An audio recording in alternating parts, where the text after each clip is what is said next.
tear out the cabinets, put in some cabinets. If somebody recommend like who?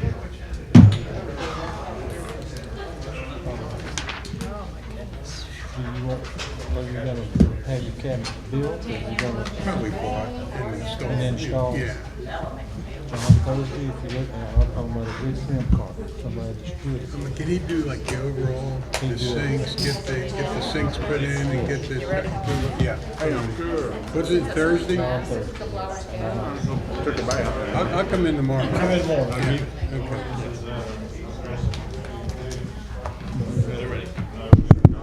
Good afternoon. Let's call the workshop to order, please. Today is Tuesday, it's March the 24th, and we're here at the Civic Center for our monthly workshop.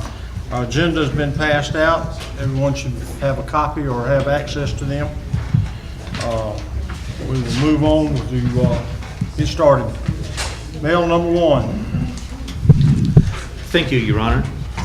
The City of Mexico Beach Community Development Council has got a request for funding into the Restore group for some beach restoration feasibility and design plan. They wish to take our plan from years ago and kind of supplement that and kind of update it. In light of the fact they are still in the running for that funding, they would like a letter of support from the city that we are working together with them and try to enhance our beach. And I know this is not a voting meeting, but I thought it's appropriate that a letter like that come from a consensus of the board and not just from me personally. So if I could get a consensus of the board to see if that would be acceptable, then I'll proceed in writing a letter and get it to Kimberly as soon as possible. Well, the consensus of the board is like a vote of the board, so That is correct. You have to vote on it. that's really not appropriate. Consensus is no different than raising our hand, so I would suggest that you write the letter. I shall. Okay? Number two. That's Ms. Castro. Yeah, Parks and Rec, we said we would follow up in the next workshop. We budgeted $20,000 for this fiscal year. It's soon to be April. And our fiscal year started October 1. We've got the season coming up and we haven't done anything so far to improve our Parks and Rec. Mel and I met with Kimberly, and I see her in the back. And we went through some of the items on the list. Also, the council gave direction to city staff to get some estimates, some pricing for some things. A couple of things that, in meeting with Kimberly and Sandy Arbor, that they could support. And when I say support, I'm not saying fund, I'm saying that they feel would be beneficial to both our visitors and our local residents. The improvements to Sunset Park. You do have a proposal from Coastal Design in your packet for that work. And then the pier lighting, we don't have estimates on that. That's going to be a little bit more complicated. But we'll continue to work on that and get some estimates. And then I believe the council had asked that we put the pathway at 7th Street Park out for bid. So we'll have an RFP ready for you guys to look at in the next workshop. See if you want to move forward with that. I know the walking path for folks, for visitors here, of course, we know the benefits for our local residents, but for visitors, they can't take their dogs down on the beach, they can't walk their dogs on the beach. A lot of them are hesitant to walk the dogs on Highway 98. So from a visitor standpoint, that is also beneficial. Right now, the CDC is hesitant to refer to send tourists over there because it's not really a true walking path. So just wanted to update you and give you give you that additional information since we last talked about it. See if you want to move forward with Sunset Park. I haven't heard back, I don't know if you've heard back from the CDC on Sunset Park. I do know, Mel and I talked about it, and other than the work that's outlined in the proposal for the city workers to complete, that's really, at this time, all the city workers can do, because we've started our season, we just don't have the manpower to do this, other than what's identified in the proposal. So I'll just, ask for comments, feedback. Am I the one, is my packet missing the design plan? The design plan's been out there for a while. Here's, I have my copy there if you want to look at that. The proposal's in the packet. No, but I'm talking about, this is what, Yes, this is what it's it. proposing. Right, right. And there, if you guys remember, this was something that Coastal Landscape donated to the city, the landscape plan. The bench is not in the drawing, but you'll see in the proposal that she's incorporated the bench and some stepping stones and some things around that bench. So didn't want anybody to think that the bench is going away. It's there, and we're going to be incorporating that into the landscape.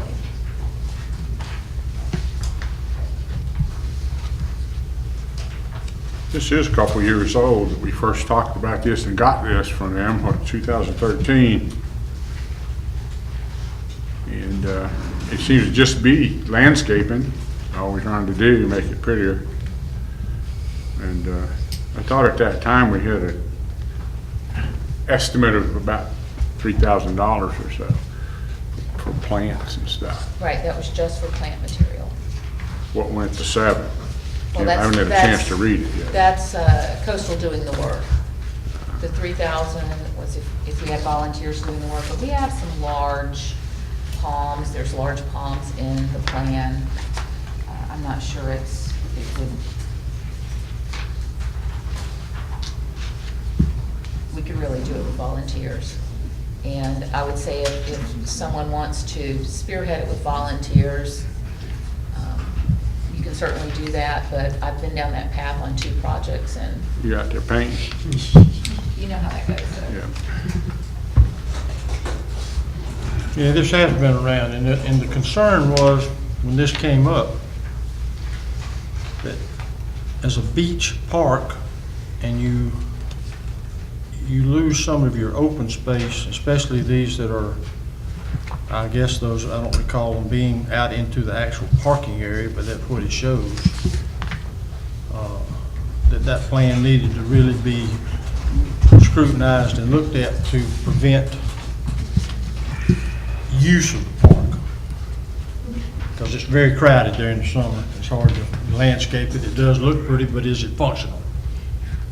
And that was the concern in 2013. Yeah, I think that, yeah, it was the parking. I think, I remember, I think it was Lanny at the time that he was concerned about losing parking. We don't lose any parking. I have talked to Parks and Rec employees, and the only thing that they felt like we needed to change is perhaps incorporate a path from the restrooms to the pavilion.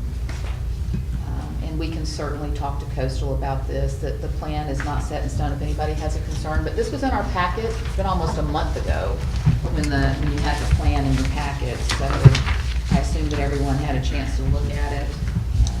We agreed to put it back on this workshop agenda. The 4 palms that stick out, they're there. Right. This doesn't affect parking at all. Everything's there, I think. I think a pathway to make sure that you have access from the bathroom to the pavilion, I think that's a good idea. And just my thoughts, I certainly would rather spend money on Sunset Park, which is obviously utilized and it's a focal point, as opposed to the 7th Street. I wrestle with the 7th Street Park. I live in that neighborhood. I've never seen it used. Would people use it? I think people are going to use any park. I think it's just, do I think a bunch of people will use it?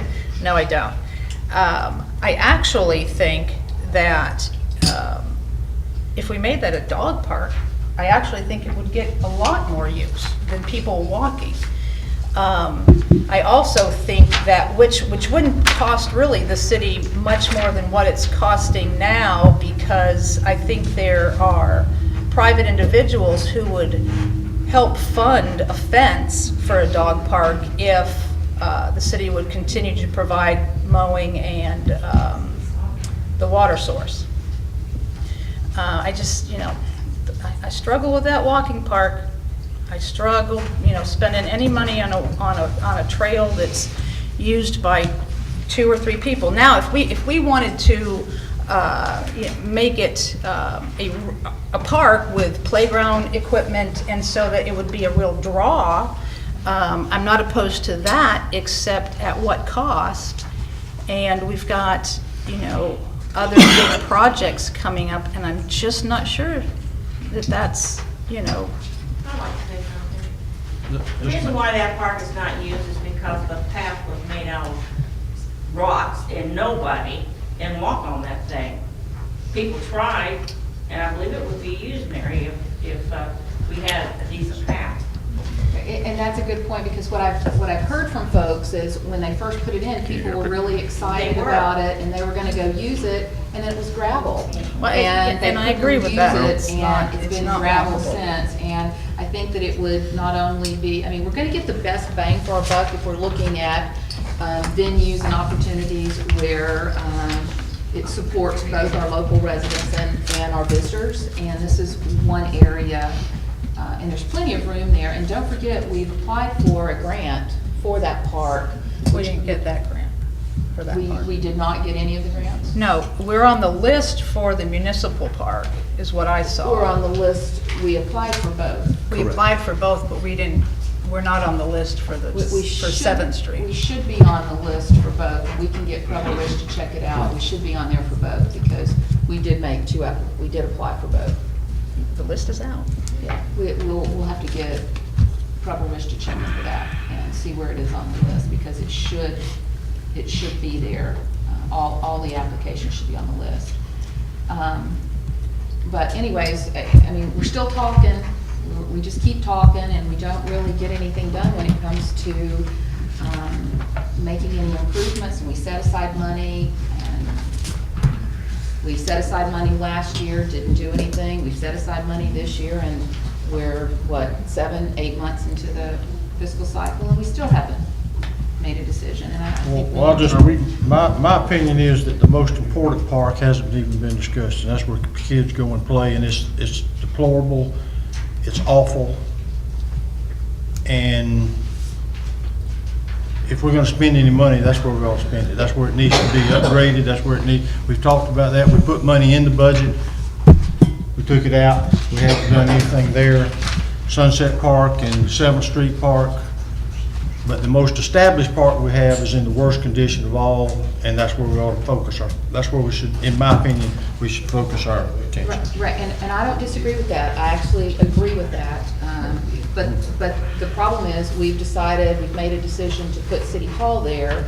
So until we complete the work on site work, and then we get a plan for how we're gonna move that equipment around, we really can't move forward with anything there. But I agree, that should be our priority, because it is the only park where our kids have to play today.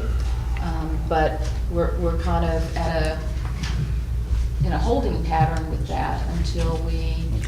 And I agree with that, as well. I definitely think, and certainly we need to make sure that that's a priority.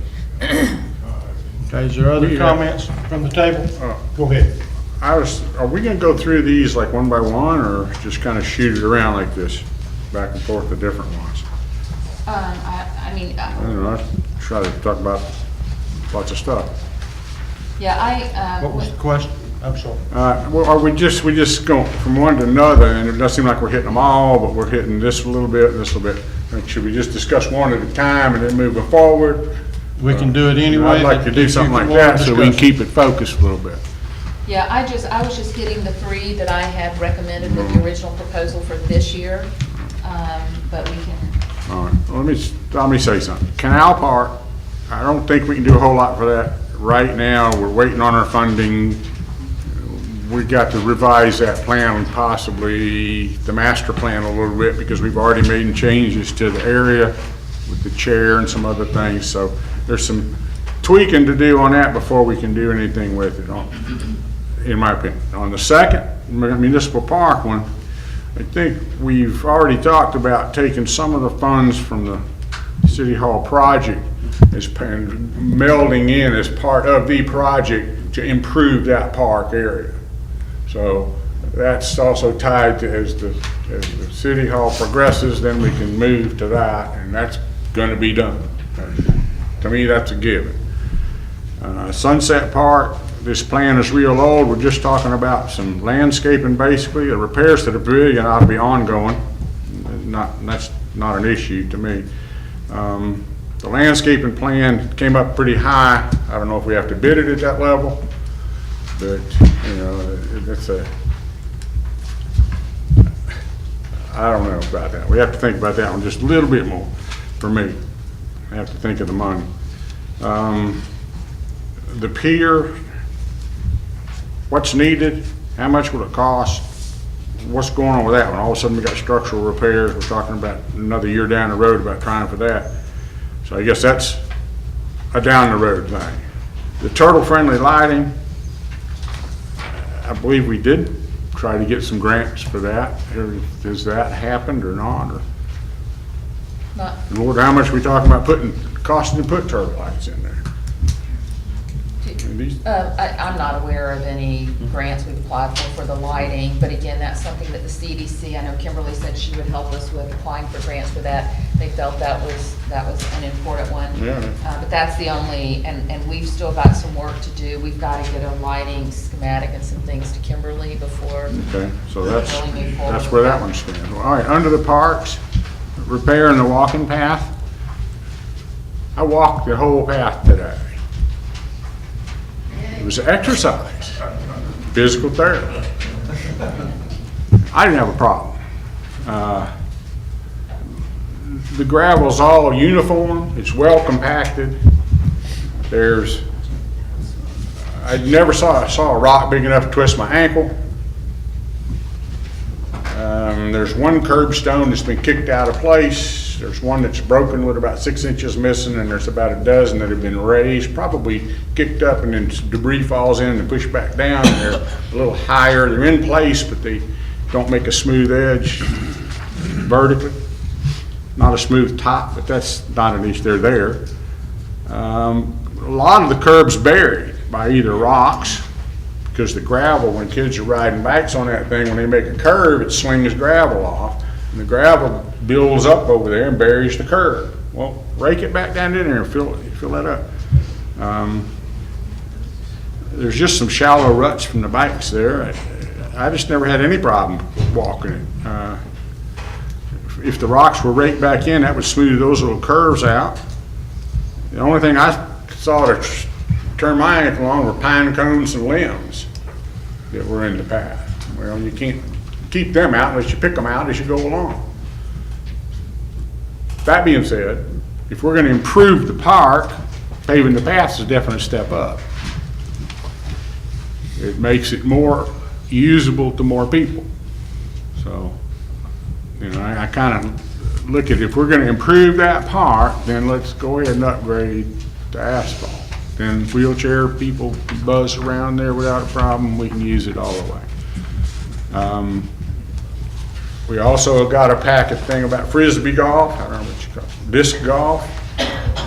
That's a great idea to stick in that park because it's so long and skinny. There's not a lot of things you can do with it. You can either use one little chunk as a park and the rest of it look at or maybe wander around in, but you can wander around the frisbee thing. But I understand this draws people. I talked to a lady whose son was a professional disc player, disc golfer. I said, you mean they pay people money to do this? And she said, yeah, he does a circuit. He's got about 8 different kinds of frisbee. So apparently over in Panama City, it also is drawing into the FSU campus or somewhere because they put one in. So that wouldn't be a bad thing to put in for that park. The benches and picnic tables, I think Impact Fees can afford a few tables if you want to throw them in. If you're gonna do a dog park, fenced area on the left, if you're going north on 7th, the pavilion's on the right, the walking path's on the right, that would be the place to park and have your golf thing on to the, even a crosswalk on 5th and extend it on down into that other open area. On the left side, put a fenced area and have a dog park. My ideas on that one. And that's just for the parks of that type. But then you gotta fall back to one of our biggest priorities is that Parker property. You know, we all said that should be a nice park. It could be one of the nicest parks on the Gulf. Nobody's got that kind of view. Water around it. It's big. I mean, look at what St. Joe's done over there, and they've got some great parks that they've squeezed in here and there. One of them's got on there by the lighthouse. It's got a view of the bay. They got a pond. You know, they got all this stuff. So, you know, that would be a great place for a park. And I believe that we were saying, let's start working towards doing something about getting that going. We got to at least maintain it and make it look good.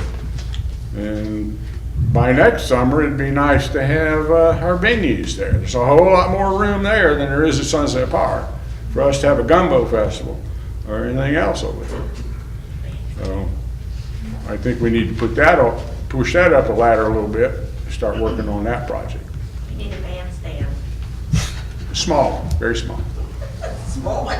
Yeah, we don't want the Rolling Stones coming in. I don't think. Well, I don't know, maybe so. I'd like to see them again, but. Okay. Anyway, unless we get down into other projects in more detail, I'm done with my going through Are the. there other comments from the table? Yeah, I guess we can go down the road. I don't have an issue with anything that you said. I agree on the Parker House property. But before we start doing anything there, we need to come together and figure out exactly what it is we want there and come up with a plan. And that's why I said we need to make some decisions before we get started on that one. We're not gonna see anything done other than hopefully cleaning it up this year. I don't know that we can really get anything accomplished this year. We've got the City Hall project going. We've got to improve that park. And I think we need to focus right now on improving the parks that we have that have been long neglected and get those looking nice. And then I do agree that the Parker House property is probably the top of the list. Our best part for us over. Jack, you have any comment? Mary? Nope, that's it. Yes, ma'am. What happens at Sunset Park if you go in and spend all this money to landscape it and then they have a Gumbo's Festival? There's not room for all this landscaping in the Gumbo Festival also, is there? I can envision all the landscaping being trunked and, Well, there's already stuff there. If you sit and look at the park, on the right-hand side, you've got palm trees, you've got border, the black border, you've got chips or whatever in there, wood chips. We've got some plants, trees, go all the way around to the pavilion. And on the other side, it kind of tapers off. There's quality over on the other side is not really there.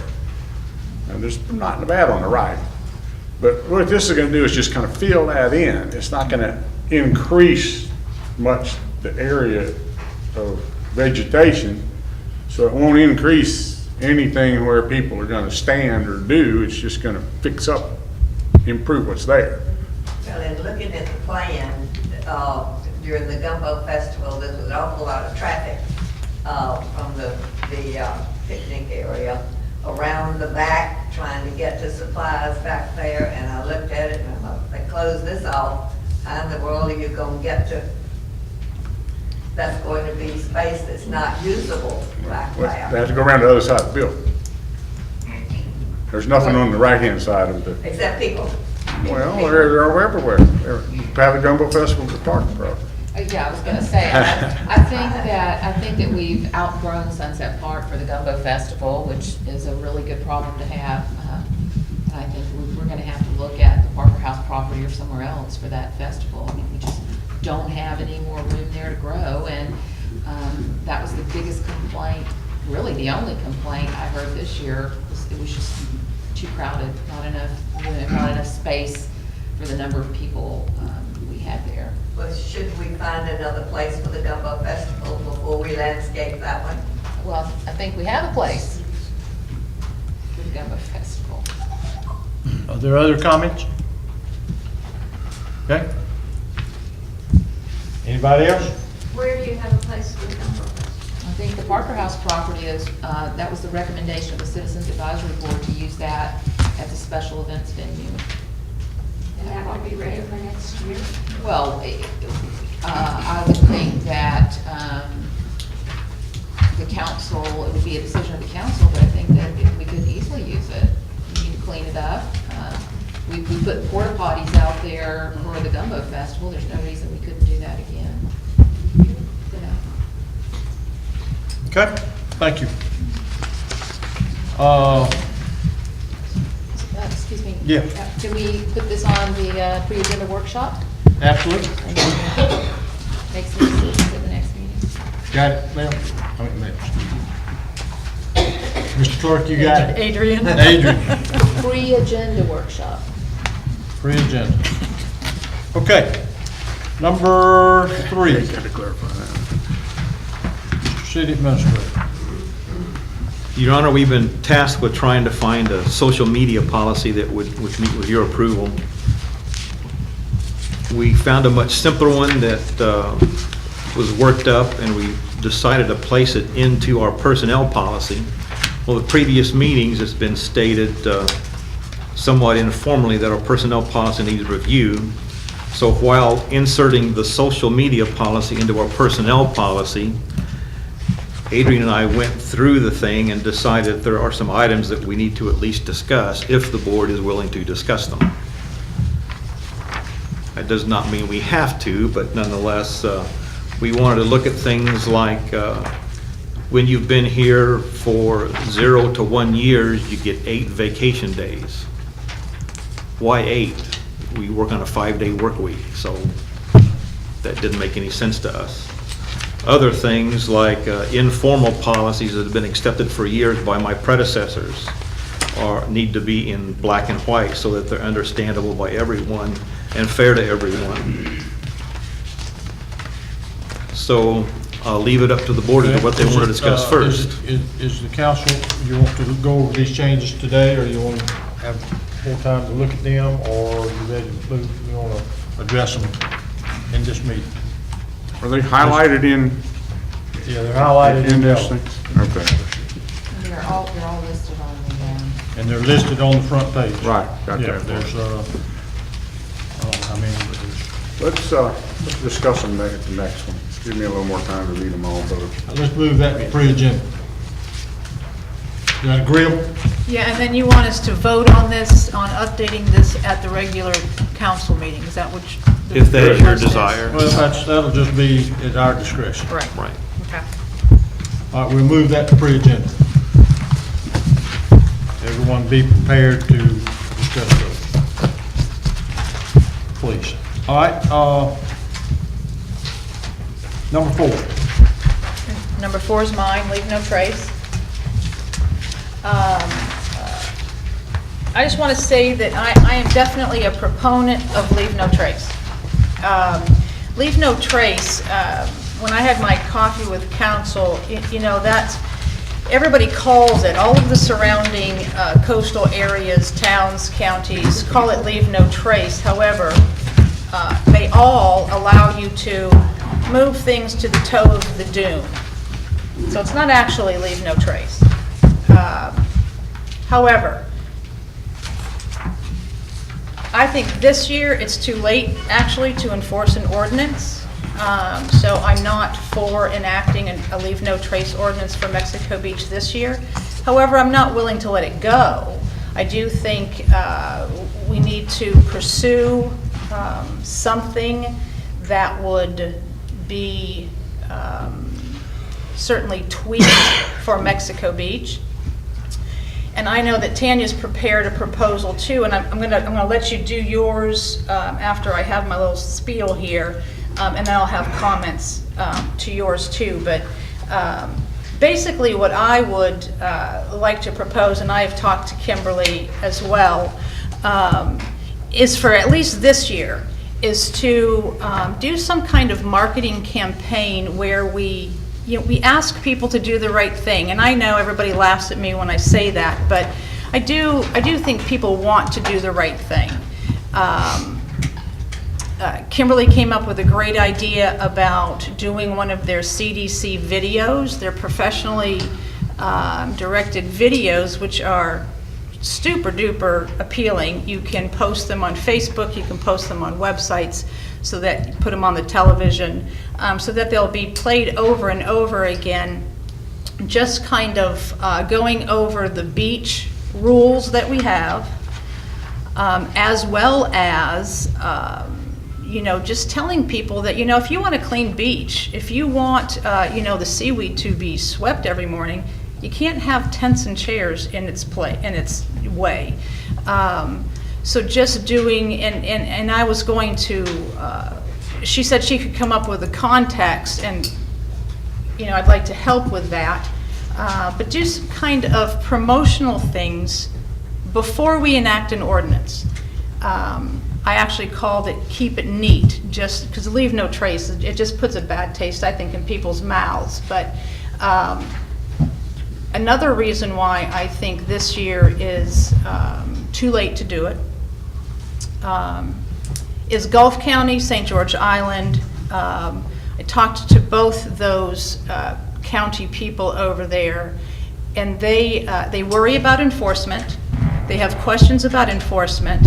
And they both feel that they're going to have to tweak their ordinance. I would prefer to let them kind of be our guinea pig. We can learn from their mistakes, accept the things that that they're doing that work, and incorporate them so that when we do come out with it, we pretty much know that it's going to work. I'd rather have all of the details worked out with plenty of time to promote it, so that it doesn't fly in the face of visitors when you throw this at them in the middle of a season. I talked to a property manager who had some great ideas. We have to get the property managers on board in order for it to work. And I think if we have a precursor up to next year and get ready so that we can do it when the season starts next year, and take the rest of this year to promote it, I think would be the better way to go. So with that, I'll let Tanya comment on hers, and then I'll probably have a few more things to say. Well, the toe of the dune, I've only seen a couple where they let you bring it to the toe of the dune, and those are primarily for waterfront property owners.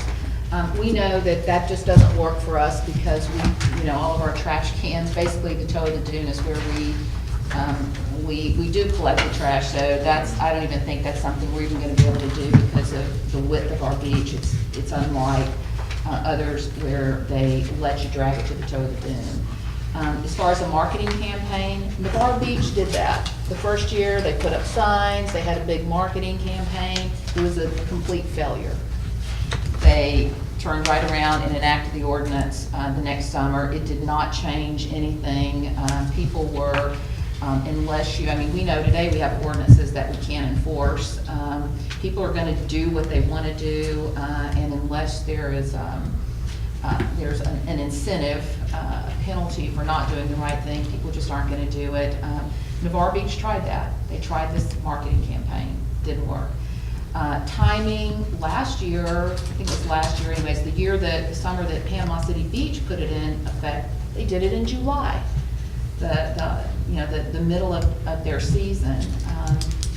I know that the Bay County TDC supported the Leave No Trace ordinances for both Bay County. Bay County does have a Leave No Trace ordinance for beaches in unincorporated Bay County. It's already in effect today.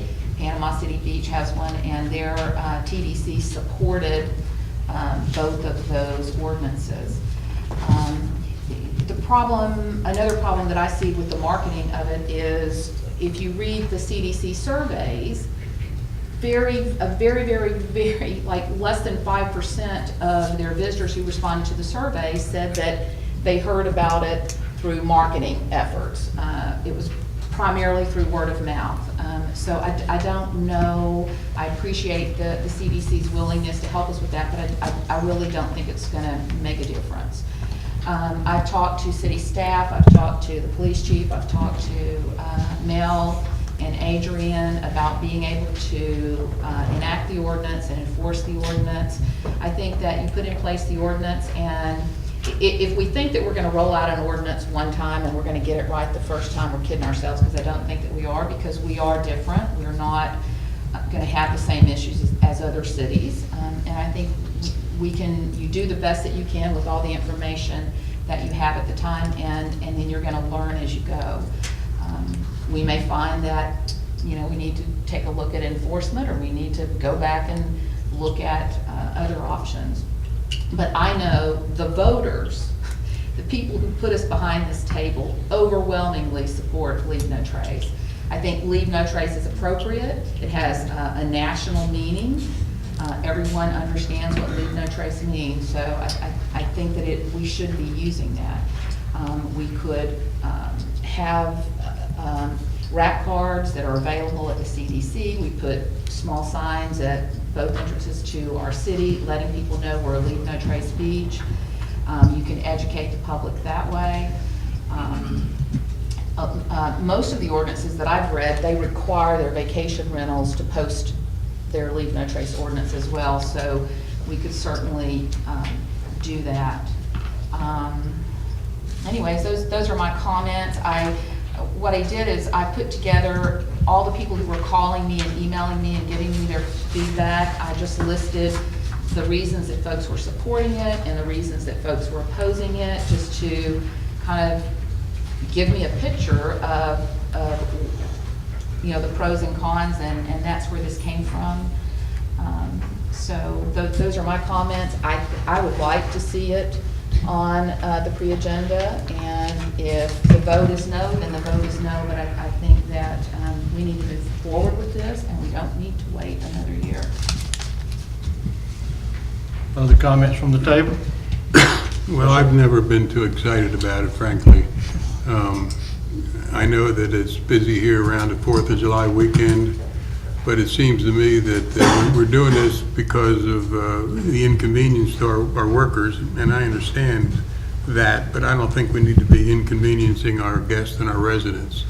And I don't think it's risen to the level of a problem that needs solved today. So I'm not in favor of it under the current circumstances. I hadn't heard this, the terminology of keep it neat, but I really like that as an alternative to Leave No Trace. I mean, that gives a little bit more friendly approach to it, because we're not going to make everybody take everything off. Apparently, if you can put it to the toe, that's fine. Everybody also has, speaking about the toe blocking trash cans, everybody also has in their ordinances you're not supposed to put anything up within like 20 feet of trash can. So bringing it to the toe, you got to keep it 20 feet from the trash can. It won't impede these folks at all. Jeff, let me interrupt your thought there. What Tanya is proposing is you cannot leave it at the toe of the dune. That's Okay. I just wanted to clarify that. whichever way. Anyway, I have the problem with the enforcement part. We got ordinances about no dogs on the beach, and it's a daily thing. The thing is, 90% of the people who come down here are going to obey our rules, enjoy themselves, love our beach, and come back next time. There's only a small amount of people that are going to leave this. People leave beer cans, people leave broken chairs, people leave broken tents. But it's not everybody, and it's not all the time.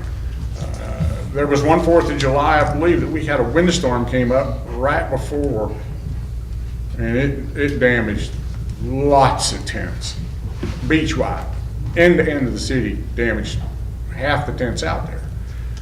People gave up and left, It's not right, but just think of the enforcement issue to try to determine, okay, who left that tent? How in the world are you ever gonna determine who left that tent to have this enforcement thing going on? You're not. You're never gonna know who left that stuff. Unless you stand in there when they get up and walk away, but then you don't know if they're just going to the bathroom, you know, you can't, you can never find out who's leaving this stuff. I think we need to appeal to people's personal sense, love the beach, keep our beach neat, signs at every entranceway, kind of promoting that philosophy, put that same philosophy in all the rental rooms, and get people to just try to, if we can get half the people that are leaving the junk not to, we've made a big improvement. And again, like Jack says, our problem's really only on the big, big 2-week period there around 4th of July and some at Memorial Day, and by the time you get to the way school's going back, Labor Day's not a big issue anymore. But, so it's just a couple of brief periods that we're trying to alter the entire concept of what we do. How many enforcement people we're gonna have to hire to actually make this work? Who's gonna check at 10 p.m. that somebody took their tent down at 9, like it says you're supposed to have them down? We gotta pay somebody to go do that. And if it's still there, we gotta pay them to take it down, and then we gotta, whatever we gotta do. It's a monster. So I'm trying to prefer myself taking the keep it clean philosophical approach before we write ordinances. We can look at ordinances and get them ready, but this year, no. Okay, Can I Well, just respond to you- these two? But go well, ahead. you've already, I should have let's- just interrupted, but that's okay. well then go ahead. Yeah, let's go ahead and let you respond to whoever. Just real quickly, well, first of all, Jack, on the inconvenience to the employees, it's not just an inconvenience to the employees, there's a liability issue, especially for our first responders who have had calls after dark down on the beach. I know the chief and I have talked about that, and I believe he would agree with that. As far as who it belongs to, you're not gonna determine who it belongs to. If it's left, we pick it up. It's that simple. You're not trying to determine whose tenant it is or any of that, so. Then what was the benefit of the enforcement effect you were talking about? If we got an ordinance, we've got that enforcement effect on people. If we don't know who they are, it's nil. It doesn't really matter, but if it's there, it's there. Excuse me. Talking about if we got an ordinance, if we pick it up. I guess we're talking past each other. That's it, that's all. Okay, I said this earlier when it first came up. I'm not sure who we're trying to, where the issue is. I own a business. I walk the beach. I talk to all kinds of people. And there's no question that around 4th of July, we have an influx of people, and we have, but it's certainly not that way, and people enjoy us for who we are, and we've been this way, and I'm not big on monkey see, monkey do, and if they do it in St. Joe, I mean, they allow dogs on the beach, we don't. They have bonfires, we don't. I think we just need to stick with who we are and be satisfied to enjoy what we have here. So I don't see any issue or a need for any type of ordinance that says that. All right, is it the consent, do we want to put it on the pre-agenda again? We want to bring it up again? Well, I believe under the ordinance, the meeting ordinance, any elected official can put something on the agenda, and I would That like is it correct. on the agenda for pre-agenda. Put it on the agenda. And I'm gonna She is also correct, ask 100% for it correct. to be on the regular meeting agenda. All right, we'll put it on the pre-agenda Vote it or the down next if you meeting. want to vote it down. You want it on the pre-agenda or the regular meeting? On both. On both. So do you want it That's advertised the for first council, reading? each councilman has the prerogative to do that. Am I writing it in the newspaper for first reading? No, No, we're not doing ordinance yet. we haven't even, by the way, I asked, where did this, was this prepared by who? This ordinance, 2015? That was an ordinance, that was the proposal that I made a month ago or whenever, when Mary first brought it up. That was provided to everyone at the meeting. It was in the packet. Yeah, I've got It's it. not numbered by us yet. We haven't numbered the ordinance yet. It says 2015. That's just the year. That's just the draft. Okay. I'll put the I don't know. actual- It was originally in just kind of typoed. like Okay, this. that's fine. I was just trying to clarify where it came from.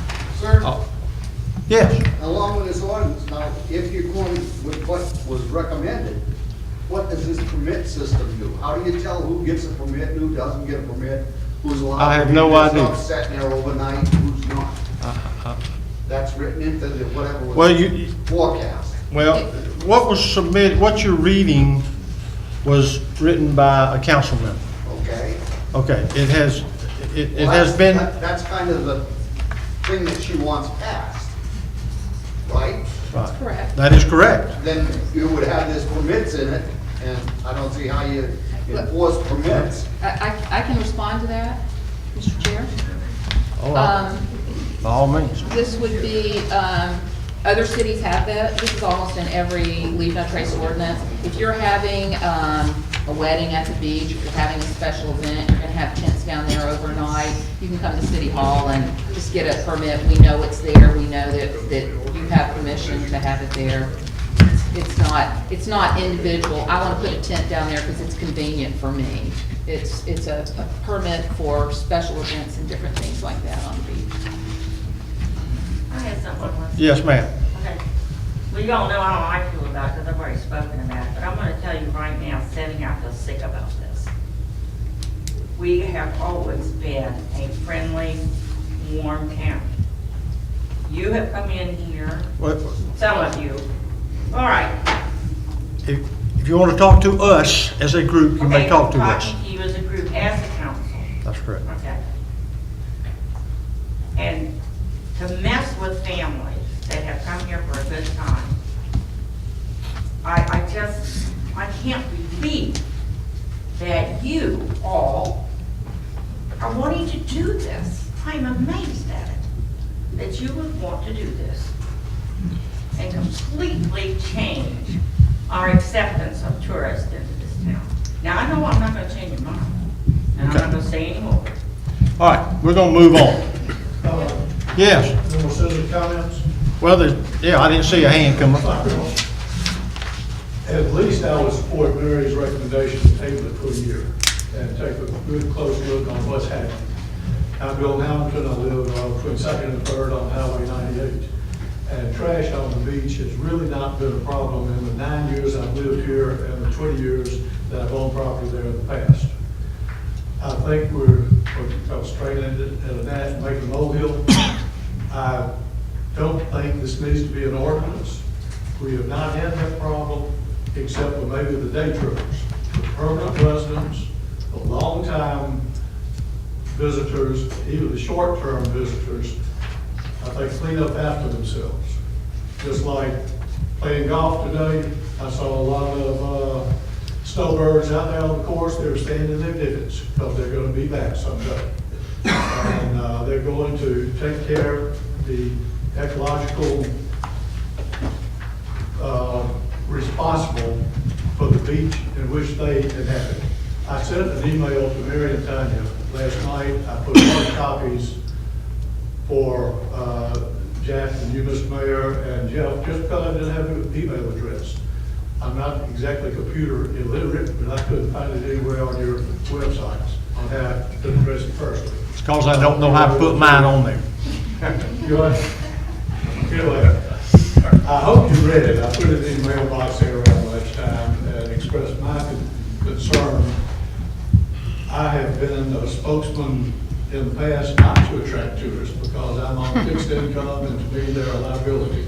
We've got to pay all the city services and don't get any direct income. I understand trickle down, but to me a tourist is a liability. But this is a hardship on the people that live here, that visit here long-term, visit here short-term, and I think the day trippers are the main culprits to abandon their property on the beach and go back to Panama City or Weewall or wherever else they live. And you will never track them down to levy any penalty or fine on them. In the same respect, we're putting hardship on people that live here, respect the environment, and take care of the assets that we have. Thank you. Okay, yes, sir. I attended Mary's meeting the other night. It was going to be a big deal. And as it turned out, I was quite impressed with the reception. We had more people there than we have here today. I thought you were gonna say you were impressed with me. No, well, I was going to let Adrian make a note that I'm finally agreeing with Mary Blackburn. And I think there may be some ifs and ands and whatever's about this, and it really needs to be kicked around a while. I really like the idea of waiting next year, and let's think about it. Don't table it, but let's think about it, get some people working on it between now and next February or March or whatever. And let's, if we need to come up with something, then we can plan on the pros and cons. And I started to say I talked to 383 people on the beach, but maybe it was just 3 people I talked to. Okay. Yes. We have 7 families, snowbirds, that are here visiting. And Chuck and I went to a St. Patrick's party that they always have. And everyone there complained of one thing, and that was the dogs on the beach, and that local people say, oh, no dogs on the beach does not apply to residents. It only applies to people visiting. And there was a complaint among everybody that one lady said, I approached him and said, I thought I was gonna get in a fight because I told the lady that they shouldn't have a dog on the beach, and she said, I'm a resident here, and that's my privilege. So maybe if we could, in the advertising or whatnot, bring out no dogs on the beach or no dogs on the beach. It's part of the keep it neat.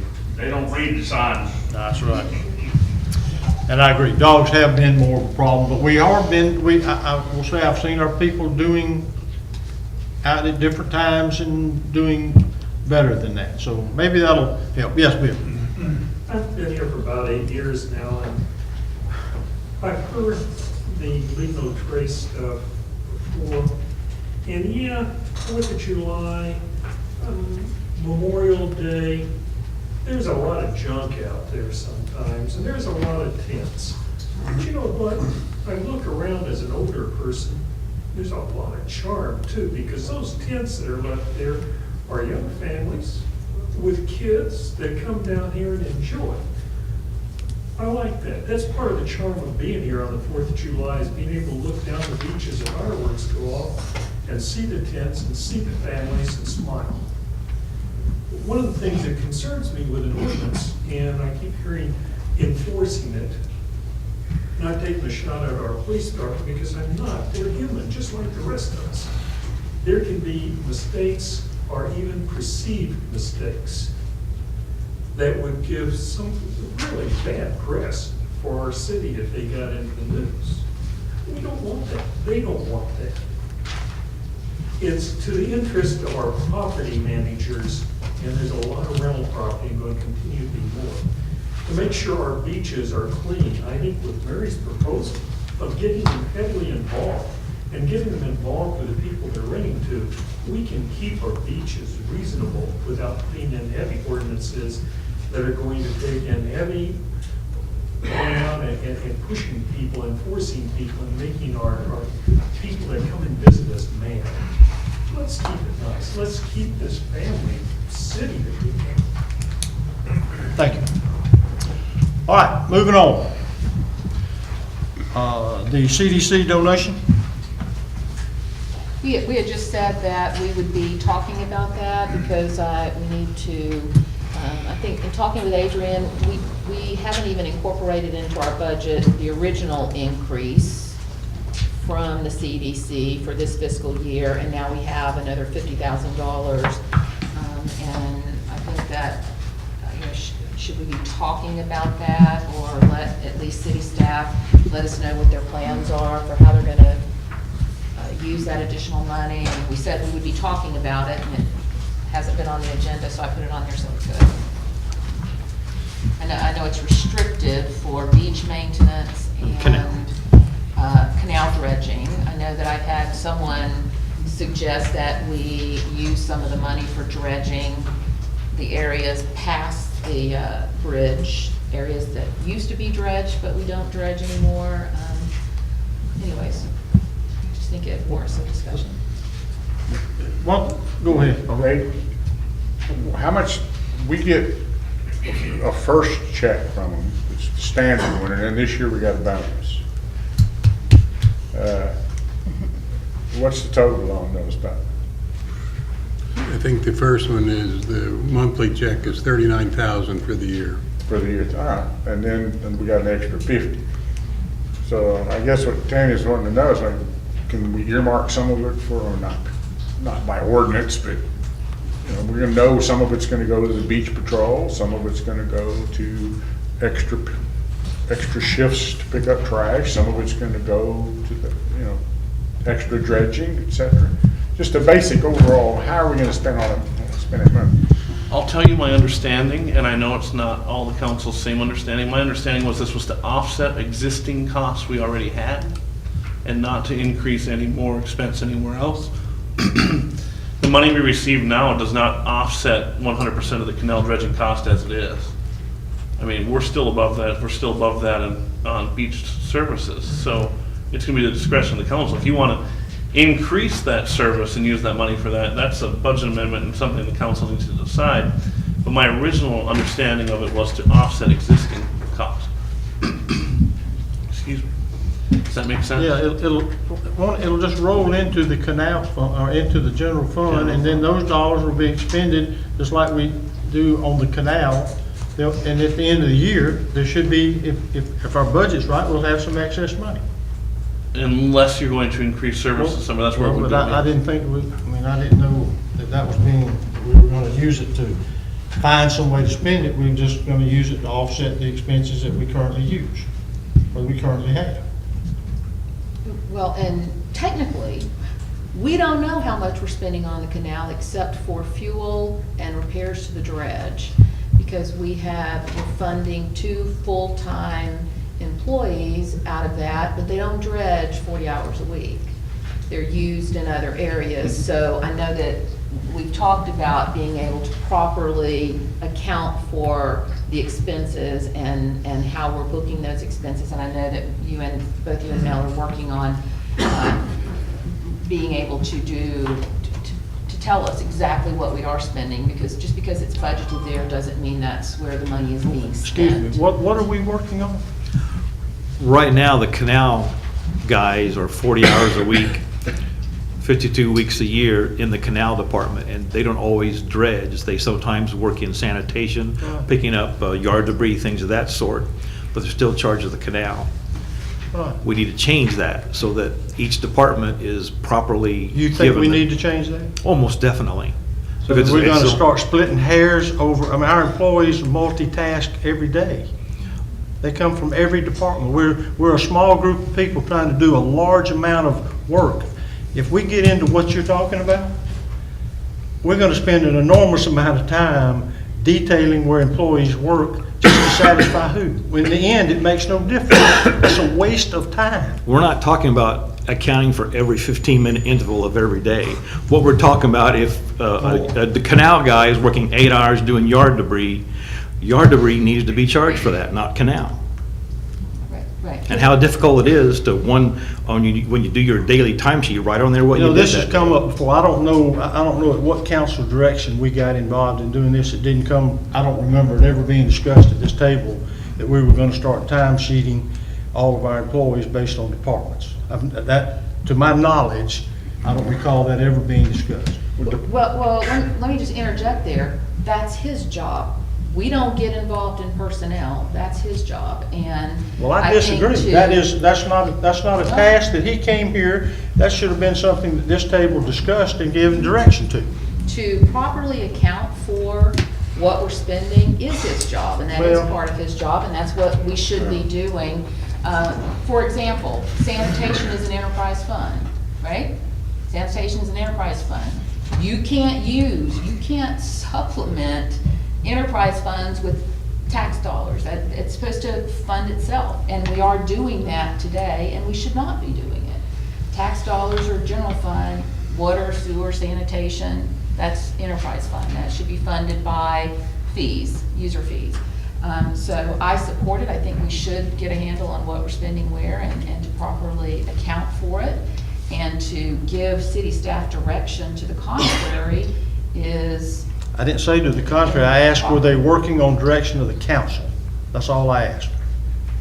Employees don't. Are you gonna do things hourly like if the employees, mechanic repairs the trash truck, you're gonna transfer funds from the sanitation fund to the general fund? I can answer that. Any repairs of equipment that happens gets charged to the department. Labor does not, but the repair, like such as, it's always been this way, such as a hose for sanitation gets charged to sanitation. But if he spent a whole day doing the That doesn't get repairs, charged, no. are you gonna do that?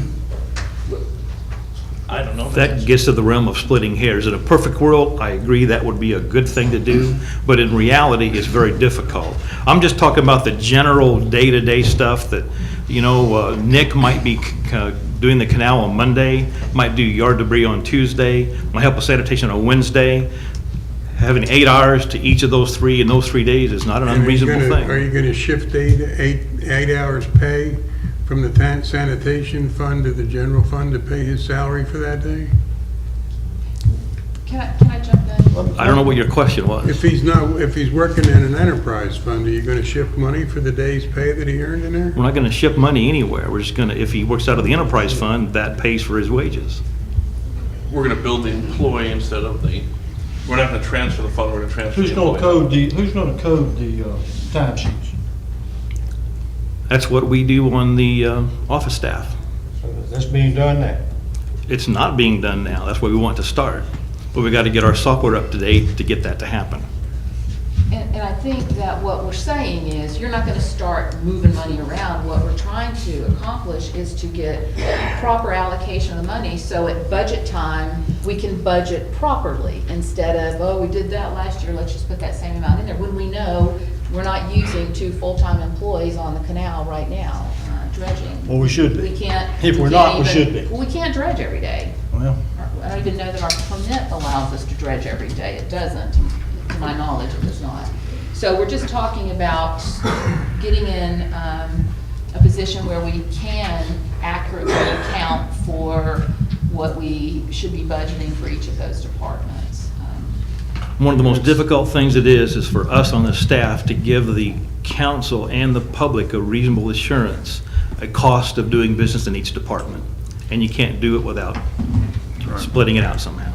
Right, it's a little bit of accountability. I think it's the proper way. Basic business practices in Costa County, you have to know who's doing what at what expense. Exactly like you say on budgeting, if we're spending only 1/3 of our canal labor on the canal, then we're budgeting too much for canal. It's not rocket. This is basic business practice that you know what your people are doing and you allocate the expenses to the proper department. It's nothing new. no, it's not new. No, it's I can not. tell you this, you can spend $500 to save 100. I can tell you that in a heartbeat. Well, that That may might be- be I what you don't think we believe need to that's do for accountability. If you know It's what never you're been doing a with your problem. money, you'll save a lot more money. Well, that's, I think you'll see, but that's fine. But I will tell you, we do not have the ability to do this right now with our computer software, so. We're just batting it around. We have the ability, the functionality is there, we're just not using that functionality, and we've got to. We're not positive about that answer either, because if I set up payroll to put 8 hours this week, it needs to be permanent. I'm not gonna go in every week and reallocate this, because it's set up on percentages of salary paid. I can set up percentage, which is an average right now, but I can't go in and just say 8 hours this way, like that. And I think percentages is head and shoulders above what we're doing today, which is nothing. So I think we'll take whatever we can get. It's amazing that we can operate the city for 50 years and it all be wrong. It is absolutely Not wrong, amazing. but not wrong, but we may be seeking Okay, better. look, I just made a comment because when it's working, we just don't seem to be satisfied with it working. Okay, No, let me say, with the counting process we're doing right now, it may be working, but we have no clue whether it's working well. We're not going broke because we got tax money coming in. but We don't know if these departments are working well. That's subjective, I agree with that. Okay, are we ready to move on? Well, so my question is, do you guys have a plan for how you're gonna, I know sanitation needs some help. You need some help in sanitation. So that's part of beach maintenance. I just didn't know how you plan on using that $50,000 and additional folks. As Adrian indicated, we didn't think that we needed to, at the direction of the CDC, raise the level of service that was just going to offset our current costs. If the board wants to increase the level of service, we can certainly do that.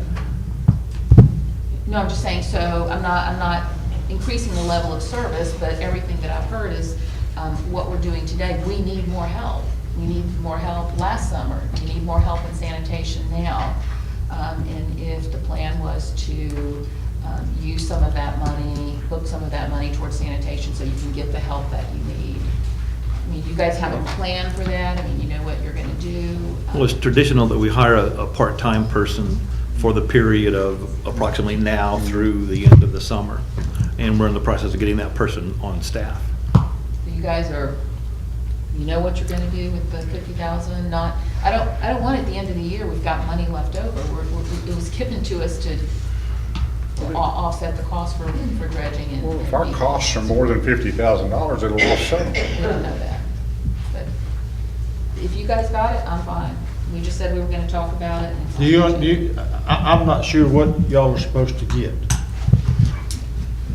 But we're looking at staff, that's two people sitting right here. I don't want you to leave here saying, what am I supposed to be doing, or what are you supposed to be getting? I'm not sure. The letter from the CDC did not indicate they wanted to see any specific addition to what we do now at this present time. Right. Okay, so it's gonna roll into the, It has been deposited in the general fund donations account. That's where it's been deposited right now. And so you're not gonna put any into sanitation, any of that? That wasn't the places, you know, it was either beach maintenance or canal maintenance. And I do agree that sanitation does do beach trash. So you could reasonably expect that they're gonna have an expense doing that. But your question is, because they have that expense now, they're not gonna get the benefit because they're not part of the general fund. Correct. They're an enterprise fund.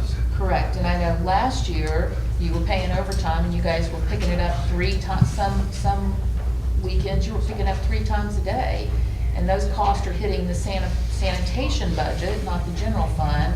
So if you just put it all in the general fund, it's not gonna help out public works and sanitation, because they're the ones incurring the costs. But